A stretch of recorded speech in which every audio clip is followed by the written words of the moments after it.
Hello दोस्तों, good morning, नमस्कार। आप सभी का स्वागत है आपके अपने YouTube channel study with Biru पर। दोस्तों, जैसा कि आज हम लेकर आए हैं संविधान यानी पॉलिटी के टॉप 30 एमसीक्यू सीरीज़, जो कि आपके एग्ज़ाम के लिए बहुत ही हेल्पफुल रहने वाले हैं। दोस्तों, आज की क्लास आपके लिए बहुत ही बेनिफिशियल होने वाली है, तो बिना देरी करते हुए हम शुरू करते हैं आज की ये क्लास। तो दोस्तों, शुरू करने से पहले आप लोगों से कहना है कि अगर आप हमारे चैनल पर नए हैं तो हमारे चैनल को सब्सक्राइब ज़रूर करें और ज़्यादा से ज़्यादा वीडियो को शेयर करें। तो दोस्तों, बिना देरी करते हुए शुरू करते हैं आज की क्लास, जिसमें हमारा पहला क्वेश्चन है, रेगुलेटिंग एक्ट कब पारित हुआ? तो आपको बताना है, रेगुलेटिंग एक्ट 1773 में ब्रिटिश संसद द्वारा ब्रिटिश ईस्ट इंडिया कंपनी के भारतीय क्षेत्रों जो कि बंगाल के विनिमय के लिए कानून पारित किया गया था। दोस्तों, यह ब्रिटिश सरकार द्वारा कंपनी के क्षेत्रीय मामलों में पहला हस्तक्षेप था और एक अधिग्रहण प्रक्रिया की शुरुआत की, जो कि 1858 में पूरा हुआ था। और जब ये एक्ट पारित हुआ उस टाइम बंगाल के पहले गवर्नर रॉबर्ट क्लाइव थे और अन्य प्रेसिडेंसी जैसे बॉम्बे एवं मद्रास के पास उनके अपने स्वयं के गवर्नर थे। और रेगुलेटिंग एक्ट पारित होने के बाद बंगाल के गवर्नर पद का नाम बदलकर बंगाल का गवर्नर जनरल रख दिया गया। और बंगाल के पहले गवर्नर की बात करें तो बंगाल के पहले गवर्नर वारेन हेस्टिंग थे। तो दोस्तों, इसमें आपका राइट आंसर हो जाएगा ऑप्शन नंबर ए, 1773 में रेगुलेटिंग एक्ट पारित हुआ था। दोस्तों, हम नेक्स्ट क्वेश्चन की बात करते हैं। क्वेश्चन नंबर 2, मॉन्टेग्यू चेम्सफोर्ड सुधार में प्रावधानों का सार था। तो आपको बताना है, भारतीय संवैधानिक सुधारों पर रिपोर्ट, जिसे आमतौर पर मॉन्टेग्यू चेम्सफोर्ड के रूप में जाना जाता है, यह रिपोर्ट 1918 में प्रकाशित हुई थी। और मॉन्टेग्यू चेम्सफोर्ड सुधार 1919 के रूप में भी जाना जाता है इसे। इस नियम की मुख्य विशेषता थी द्विशासन प्रणाली यानी दोहरी शासन व्यवस्था थी। दोस्तों, इसमें प्रांतीय विषयों को विषय अर्थात आरक्षित विषय और स्थानांतरित विषय में विभाजित किया जाना था। तो इसमें आपका राइट आंसर हो जाएगा ऑप्शन नंबर बी, प्रांतों में दोहरा शासन। तो ये मॉन्टेग्यू चेम्सफोर्ड सुधार का सार था। अब हमारा नेक्स्ट क्वेश्चन है, क्वेश्चन नंबर 3, भारत में सचिव का पद किसके द्वारा निर्मित किया गया था? तो आपको बताना है, राज्य सचिव का कार्यकाल भारत सरकार अधिनियम 1858 के तहत बनाया गया था और इस अधिनियम को गुड गवर्नेंस का अधिनियम भी कहा जाता है। दोस्तों, इस अधिनियम में दोहरी शासन व्यवस्था को भी समाप्त कर दिया गया था, ये बात आपको यहाँ पे याद रखना है। और लॉर्ड स्टैनली भारत के पहले राज्य सचिव थे और ये भारत के राजनीतिक प्रमुख भी रहे। इन्होंने नियंत्रण बोर्ड के अध्यक्ष के रूप में भी कार्य किया था। तो दोस्तों, इसमें आपका राइट आंसर हो जाएगा ऑप्शन नंबर बी, भारत सरकार अधिनियम 1858 के तहत भारत में सचिव पद को निर्मित किया जाता है। अब हमारा नेक्स्ट क्वेश्चन है, क्वेश्चन नंबर 4, भारत की संविधान सभा किसके द्वारा गठित की गई थी? तो दोस्तों, आपको बताना है, भारत की संविधान सभा की पहली मांग 1940 में अगस्त प्रस्ताव के माध्यम से की गई थी और संविधान सभा की पहली बैठक 9 दिसंबर 1940 में हुई थी। दोस्तों, संविधान सभा का गठन कैबिनेट मिशन की सिफारिश पर किया गया था, जो कि 1946 में भारत आया। और भारत के संविधान को 26 नवंबर 1949 को अपनाया गया था। दोस्तों, यहाँ से अक्सर क्वेश्चन बनता है कि भारत के संविधान को कब अपनाया गया था और कब लागू हुआ। तो दोस्तों, इन दोनों बातों को आपको याद रखना है। तो भारत के संविधान को 26 नवंबर 1949 को अपनाया गया था और 26 जनवरी 1950 को लागू हुआ था। तो दोस्तों, दोनों पॉइंट को आपको याद रखना है। तो इसमें आपका राइट आंसर हो जाएगा option number D, cabinet mission योजना के तहत भारत की संविधान सभा का गठन हुआ था। अब हमारा नेक्स्ट क्वेश्चन है, क्वेश्चन नंबर 5, बी.आर. अम्बेडकर का संविधान सभा में निर्वाचन हुआ था। दोस्तों, बी.आर. अम्बेडकर का पूरा नाम है डॉक्टर भीमराव अम्बेडकर। तो इनका संविधान सभा में निर्वाचन कैसे हुआ था, आपको बताना है। भीमराव अम्बेडकर का संविधान सभा में निर्वाचन पश्चिम बंगाल के विधान परिषद से हुआ था और जबकि ये रहने वाले बम्बई प्रांत के थे। तो दोस्तों इनका निर्वाचन हुआ था पश्चिम बंगाल के विधान परिषद से और ये रहने वाले थे बम्बई प्रांत के। तो डॉक्टर भीमराव अम्बेडकर के बारे में थोड़ा जान लेते हैं। डॉक्टर भीमराव अम्बेडकर का जन्म 14 अप्रैल 1891 में महू में हुआ था। दोस्तों मधुमेह से पीड़ित होने के कारण इनका 6 दिसंबर 1956 को इनकी मृत्यु हो गई थी। दोस्तों मरणोपरांत इनको भारत के सर्वोच्च नागरिक सम्मान भारत रत्न से सम्मानित किया गया था और इनको भारतीय संविधान का जन्मदाता या फिर निर्माता या कहें जनक भी कहा जाता है। तो दोस्तों इसमें आपका राइट आंसर हो जाएगा ऑप्शन नंबर ए, पश्चिम बंगाल से इनका संविधान सभा में निर्वाचन हुआ था। अब हमारा नेक्स्ट क्वेश्चन है क्वेश्चन नंबर 6, भारतीय संविधान को किसने बनाया? तो आपको बताना है डॉक्टर भीमराव अंबेडकर को संविधान का वास्तुकार या संविधान का निर्माता कहा जाता है।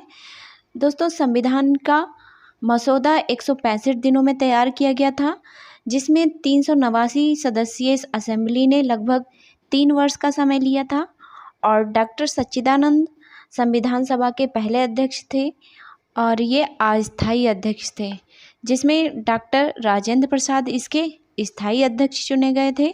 तो दोस्तों आपको दोनों बातें याद रखनी है, डॉक्टर सच्चिदानंद सिन्हा ये संविधान सभा के अस्थायी अध्यक्ष थे और डॉक्टर राजेंद्र प्रसाद ये इसके स्थायी अध्यक्ष चुने गए थे। तो इसमें आपका राइट आंसर हो जाएगा ऑप्शन नंबर ए, संविधान सभा ने भारतीय संविधान को बनाया था। अब हमारा नेक्स्ट क्वेश्चन है क्वेश्चन नंबर 7, भारतीय संविधान सभा की स्थापना कब हुई? तो आपको बताना है भारतीय संविधान की स्थापना 6 दिसंबर 1946 को हुई थी और इसका गठन कैबिनेट मिशन योजना के तहत 1946 में किया गया था। दोस्तों संविधान सभा की पहली बैठक की बात करें तो इसकी पहली बैठक 9 दिसंबर 1946 को आयोजित की गई थी, जिसमें डॉक्टर सच्चिदानंद सिन्हा अस्थायी अध्यक्ष चुने गए थे और डॉक्टर राजेंद्र प्रसाद इसके स्थायी अध्यक्ष चुने गए थे। दोस्तों यहाँ पर एक बहुत ही इम्पोर्टेंट फैक्ट है कि भारतीय संविधान सभा ने 22 जुलाई 1947 को राष्ट्रीय ध्वज को अपनाया था और 24 जनवरी 1950 को संविधान सभा द्वारा राष्ट्रगान को अपनाया गया था और यहीं पर 24 जनवरी 1950 को राष्ट्रीय गीत को अपनाया था संविधान सभा के द्वारा। तो दोस्तों इन सभी पॉइंट को आपको याद रखना है, यहाँ से क्वेश्चन अक्सर बनते रहते हैं। तो इसमें आपका राइट आंसर हो जाएगा ऑप्शन नंबर बी, 6 दिसंबर 1946 को भारतीय संविधान सभा की स्थापना हुई थी। अब हमारा नेक्स्ट क्वेश्चन है क्वेश्चन नंबर 8, भारतीय संविधान सभा का पहला सत्र कब शुरू हुआ? तो आपको बताना है संविधान सभा का पहला सत्र कब शुरू हुआ। दोस्तों संविधान सभा का पहला सत्र यानी बैठक 9 दिसंबर 1946 को दिल्ली में हुई थी और इस बैठक में केवल 211 सदस्यों ने भाग लिया था, क्योंकि मुस्लिम लीग ने इस बैठक का बहिष्कार किया था, इसलिए इसमें 211 सदस्यों ने ही भाग लिया था। तो दोस्तों इसमें आपका राइट आंसर हो जाएगा ऑप्शन नंबर सी, 9 दिसंबर 1946 को भारतीय संविधान सभा का पहला सत्र शुरू हुआ था। अब हमारा नेक्स्ट क्वेश्चन है क्वेश्चन नंबर 9। दोस्तों अगर आप हमारे चैनल पर नए हैं तो प्लीज़ आप हमारे चैनल को सब्सक्राइब कर लीजिए ताकि कोई नई वीडियो आए तो आपके पास नोटिफिकेशन पहुंच जाए। तो दोस्तों अब हमारा नेक्स्ट क्वेश्चन है, संविधान सभा के अस्थायी अध्यक्ष कौन थे? तो दोस्तों जैसा कि हमने अभी पहले ही बताया है कि डॉक्टर राजेंद्र प्रसाद को संविधान सभा का स्थायी अध्यक्ष चुना गया था और सच्चिदानंद सिन्हा को संविधान सभा का अस्थायी अध्यक्ष चुना गया था। तो इसमें आपका राइट आंसर हो जाएगा ऑप्शन नंबर सी, सच्चिदानंद सिन्हा को संविधान सभा का अस्थायी अध्यक्ष चुना गया था। अब हमारा नेक्स्ट क्वेश्चन है क्वेश्चन नंबर 10। दोस्तों यहाँ पे थोड़ा टाइपिंग मिस्टेक है, भारत के जगह भरत लिख गया है। तो भारत के लिए संविधान सभा की रचना हेतु संविधान सभा का विचार निम्नलिखित में से सर्वप्रथम किसने प्रस्तुत किया था? तो आपको बताना है संविधान सभा की सर्वप्रथम मांग बाल गंगाधर तिलक ने 1895 में स्वराज्य विधेयक के माध्यम से की थी और 1922 में गांधी जी के द्वारा मांग की गई थी। दोस्तों इसमें M.N. राय इनके द्वारा संविधान सभा का विचार 1934 में पहली बार प्रस्तुत किया गया था। तो दोस्तों इसमें आपका राइट आंसर हो जाएगा ऑप्शन नंबर ए। स्वराज्य पार्टी ने 1924 में इसका सर्वप्रथम मांग की थी संविधान सभा की, और व्यक्तिगत रूप से देखा जाए तो मानवेंद्र नाथ ने 1934 में इसकी पहली बार मांग प्रस्तुत की थी। तो दोस्तों इसमें आपका राइट आंसर हो जाएगा ऑप्शन नंबर ए। अब हमारा नेक्स्ट क्वेश्चन है क्वेश्चन नंबर 11। भारत में संविधान सभा का निर्माता किसे कहा जाता है? तो आपको बताना है डॉक्टर भीमराव अंबेडकर को संविधान का निर्माता या जनक के रूप में इन्हें जाना जाता है, और ये भारत के संविधान के मुख्य वास्तुकार भी थे। डॉक्टर भीमराव अंबेडकर स्वतंत्र भारत के पहले कानून और न्याय मंत्री थे, और इन्होंने 3 गोलमेज सम्मेलन में भाग लिया था। दोस्तों इनकी जयंती की बात करें तो इनकी जयंती 14 अप्रैल को होती है, और 14 अप्रैल को भारत में राष्ट्रीय जल दिवस के रूप में भी मनाया जाता है। 1990 में इनको मरणोपरांत भारत रत्न से सम्मानित किया गया था। तो दोस्तों इसमें आपका राइट आंसर हो जाएगा option number B. Doctor Bhimrao Ambedkar को भारत के संविधान का निर्माता कहा जाता है। अब हमारा नेक्स्ट क्वेश्चन है क्वेश्चन नंबर 12।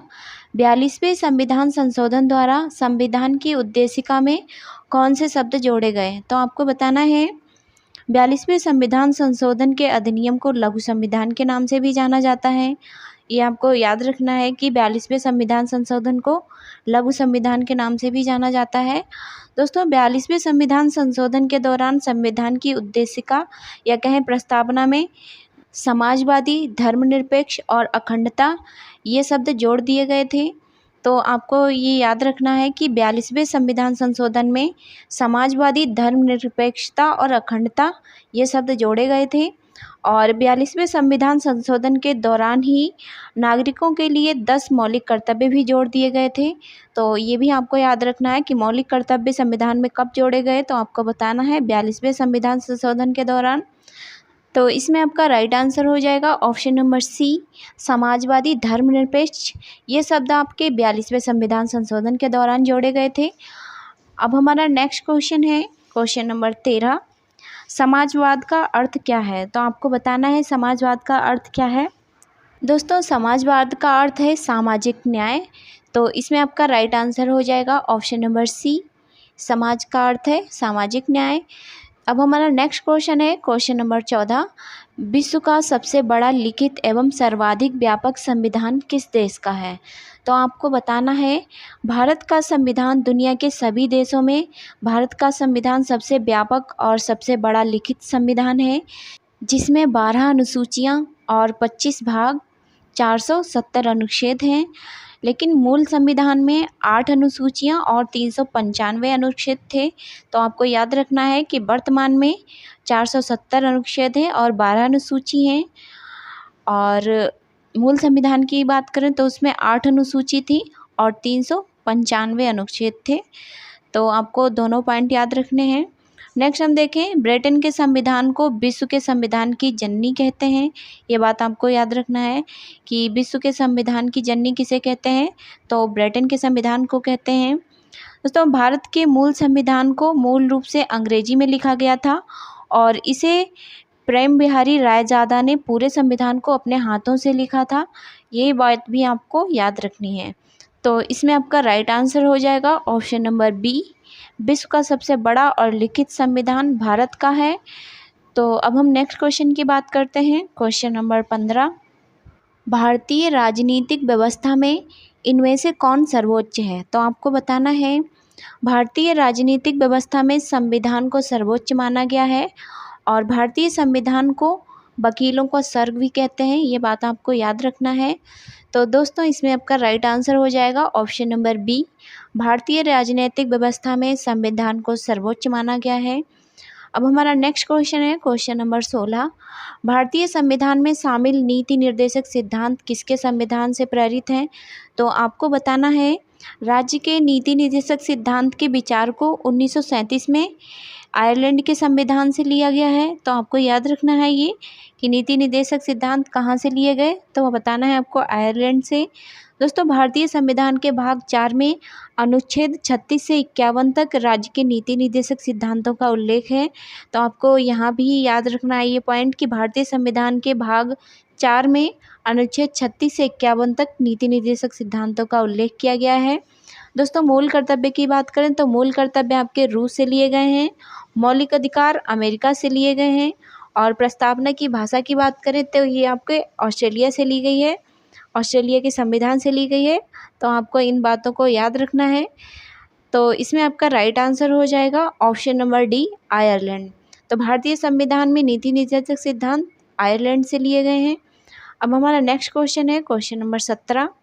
भारतीय संविधान में मूल अधिकार किस संविधान से प्रेरित हैं? तो आपको बताना है भारतीय संविधान में मौलिक अधिकारों को संयुक्त राज्य अमेरिका यानी यूएसए के संविधान से लिए गए हैं और संविधान के भाग 3 में अनुच्छेद 12 से 35 तक मौलिक अधिकारों का वर्णन है और वर्तमान में 6 मौलिक अधिकार हैं। बट मूल संविधान में 7 मौलिक अधिकार थे, जिसमें संपत्ति के अधिकार को हटा दिया गया है, उसे एक कानूनी अधिकार बना दिया गया है। तो दोस्तों इसमें आपका राइट आंसर हो जाएगा ऑप्शन नंबर ए, अमेरिका। तो मूल अधिकार आपके अमेरिका से प्रेरित हैं। अब हमारा नेक्स्ट क्वेश्चन है क्वेश्चन नंबर 18। संविधान के कौन से भाग में पंचायती राज से संबंधित प्रावधान सम्मिलित किए गए हैं? तो आपको बताना है पंचायती राज व्यवस्था में संबंधित प्रावधानों को संविधान के भाग 9 में उल्लेख किया गया है और संविधान के 73वें संविधान संशोधन के तहत अधिनियम 1992 के द्वारा जोड़ा गया था। दोस्तों इसमें 11वीं अनुसूची और 29 विषयों को भी 73वें संविधान संशोधन के द्वारा जोड़ा गया था। तो दोस्तों इसमें आपका राइट आंसर हो जाएगा ऑप्शन नंबर डी, भाग 9 में पंचायती राज से संबंधित प्रावधान को सम्मिलित किया गया है। अब हमारा नेक्स्ट क्वेश्चन है क्वेश्चन नंबर 19। भारतीय संविधान के किस अनुच्छेद में प्रेस की स्वतंत्रता दी गई है? तो आपको बताना है प्रेस की स्वतंत्रता का उल्लेख भारतीय संविधान के अनुच्छेद 19A के तहत दी गई है, जो भारतीय संविधान के भाग 3 में मौलिक अधिकार के रूप में भाषण और अभिव्यक्ति की स्वतंत्रता प्रदान करता है। तो आपको याद रखना है कि प्रेस की स्वतंत्रता अनुच्छेद 19A के तहत दी गई है, जो भाषण और अभिव्यक्ति की स्वतंत्रता प्रदान करता है। दोस्तों अनुच्छेद 15 की बात करें तो अनुच्छेद 15 में लिंग, जाति, मूल वंश और जन्म स्थान के आधार पर भेदभाव नहीं किया जाएगा, ये बताता है। अनुच्छेद 16 की बात करें तो अनुच्छेद 16 में आरक्षण का प्रावधान दिया गया है और अनुच्छेद 17 में अस्पृश्यता या छुआछूत का अंत की बात की गई है। अनुच्छेद 18 की बात करें तो अनुच्छेद 18 में उपाधियों का अंत की बात की गई है। तो दोस्तों इसमें आपका राइट आंसर हो जाएगा ऑप्शन नंबर डी, 19A में प्रेस की स्वतंत्रता का वर्णन किया गया है। दोस्तों नेक्स्ट क्वेश्चन की बात करें क्वेश्चन नंबर 20। प्रथम भाषाई राज्य किसे बनाया गया? तो आपको बताना है भाषाई आधार पर बनने वाला सबसे पहला राज्य आंध्र प्रदेश है। तो दोस्तों इसमें आपका राइट आंसर हो जाएगा ऑप्शन नंबर सी, भाषा के आधार पर बनने वाला राज्य आंध्र प्रदेश है। अब हमारा नेक्स्ट क्वेश्चन है क्वेश्चन नंबर 21। प्रारंभ में मौलिक अधिकार कितने दिए गए थे? तो आपको बताना है भारतीय संविधान के द्वारा समस्त नागरिकों को 7 मौलिक अधिकार दिए गए थे, परंतु वर्तमान में 6 मूल अधिकार हैं, जिसमें 44वें संविधान संशोधन के द्वारा 1978 में संपत्ति के अधिकार को मौलिक अधिकार से हटा दिया गया था और इसे अनुच्छेद 301 के तहत कानूनी अधिकार बना दिया गया। तो वर्तमान में हमारे 6 मौलिक अधिकार हैं। संविधान के भाग 3 के अंतर्गत अनुच्छेद 12 से 35 तक मौलिक अधिकारों का उल्लेख है, जिसमें समानता का अधिकार की बात करें तो ये अनुच्छेद 14 से 18 तक है और स्वतंत्रता का अधिनियम ये 1922 तक है। शोषण के विरुद्ध अधिकार की बात करें तो ये अनुच्छेद 23 से 24 तक है। धर्म की स्वतंत्रता की बात करें तो अनुच्छेद 25 से 28 तक है इसका वर्णन और सांस्कृतिक और शिक्षा की बात करें तो ये अनुच्छेद 29 से 30 तक है। संवैधानिक उपचारों के अधिकार की बात करें तो ये अनुच्छेद 32 है। तो दोस्तों इसमें हमारा राइट आंसर हो जाएगा ऑप्शन नंबर सी, प्रारंभ में मौलिक अधिकार 7 थे लेकिन वर्तमान में हमारे 6 मौलिक अधिकार हैं। अब हमारा नेक्स्ट क्वेश्चन है क्वेश्चन नंबर 22। मौलिक अधिकार का निलंबन का आदेश कौन दे सकता है? तो आपको बताना है आपातकाल के दौरान मौलिक अधिकारों के निलंबन की प्रक्रिया को जर्मनी से लिया गया है और आपातकाल की स्थिति 3 तरह से लग सकती है। नंबर 1 बात करें तो राष्ट्रीय आपात, नंबर 2 की बात करें तो राज्यों में संवैधानिक मशीनरी विफलता, नंबर 3 वित्तीय आपात। तो दोस्तों हमारे देश में 3 तरह से आपत्ति लग सकती है। तो इसमें राष्ट्रपति के द्वारा अनुच्छेद 359 के तहत मौलिक अधिकारों को निलंबन करने का अधिकार राष्ट्रपति के पास है। तो दोस्तों इसमें हमारा राइट आंसर हो जाएगा ऑप्शन नंबर डी। तो मौलिक अधिकारों का निलंबन करने का आदेश राष्ट्रपति के पास होता है। तो अब हमारा नेक्स्ट क्वेश्चन है question number 23। Doctor Bhimrao Ambedkar ने संविधान का हृदय एवं आत्मा किसे कहा? तो आपको बताना है भारतीय संविधान का अनुच्छेद 32 जो व्यक्तियों को न्याय के लिए सर्वोच्च न्यायालय में जाने का अधिकार देता है और अनुच्छेद 32 मौलिक अधिकारों का एक रक्षक माना जाता है। तो इसलिए डॉक्टर भीमराव अंबेडकर जी ने भारतीय संविधान का हृदय एवं आत्मा अनुच्छेद 32 को कहा है। तो दोस्तों इसमें हमारा राइट आंसर हो जाएगा ऑप्शन नंबर बी, संवैधानिक उपचारों का अधिकार, जिसे डॉक्टर भीमराव अंबेडकर ने संविधान का हृदय एवं आत्मा कहा है। नेक्स्ट हम क्वेश्चन की बात करते हैं क्वेश्चन नंबर 24। संपत्ति का अधिकार एक है। तो आपको बताना है संपत्ति का अधिकार एक कानूनी अधिकार है जिसे 44वें संविधान संशोधन अधिनियम 1978 के द्वारा मौलिक अधिकारों की सूची से हटा दिया गया है और इसे संविधान के अनुच्छेद 301 के तहत कानूनी अधिकार बना दिया गया। तो दोस्तों इसलिए वर्तमान में केवल 6 मौलिक अधिकार हैं। तो दोस्तों इसमें हमारा राइट आंसर हो जाएगा ऑप्शन नंबर डी, कानूनी अधिकार। तो संपत्ति का अधिकार एक कानूनी अधिकार है। तो अब हमारा नेक्स्ट क्वेश्चन है क्वेश्चन नंबर 25। भारत के किस राज्य में समान नागरिक संहिता लागू है? तो आपको बताना है गोवा भारत का एकमात्र राज्य है जिसमें धर्म, जाति, लिंग के आधार पर समान नागरिक संहिता लागू है और गोवा में एक समान नागरिक पारिवारिक कानून है जिसमें हिंदू, मुस्लिम, ईसाई सभी विवाह तलाक के अधिकार से संबंधित एक कानून में बंधे हुए हैं। तो गोवा भारत का एकमात्र राज्य है जिसमें समान नागरिक संहिता लागू है। तो दोस्तों इसमें हमारा राइट आंसर हो जाएगा ऑप्शन नंबर डी, गोवा। अब हमारा नेक्स्ट क्वेश्चन है क्वेश्चन नंबर 26। भारतीय संसद के कितने अंग हैं? तो आपको बताना है संसद भारत की सर्वोच्च संस्था है जिसमें भारतीय संसद के 3 अंग शामिल हैं, राष्ट्रपति, लोकसभा और राज्यसभा। ये 3 अंग संसद में शामिल हैं। इसमें राष्ट्रपति इस निकाय का प्रमुख होता है और संसद के किसी भी सदन को बुलाने या लोकसभा को भंग करने की पूरी शक्ति राष्ट्रपति के पास होती है।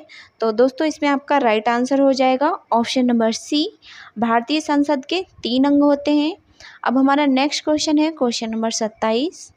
भारत के प्रथम राष्ट्रपति कौन थे? तो आपको बताना है भारत के प्रथम राष्ट्रपति डॉक्टर राजेंद्र प्रसाद थे।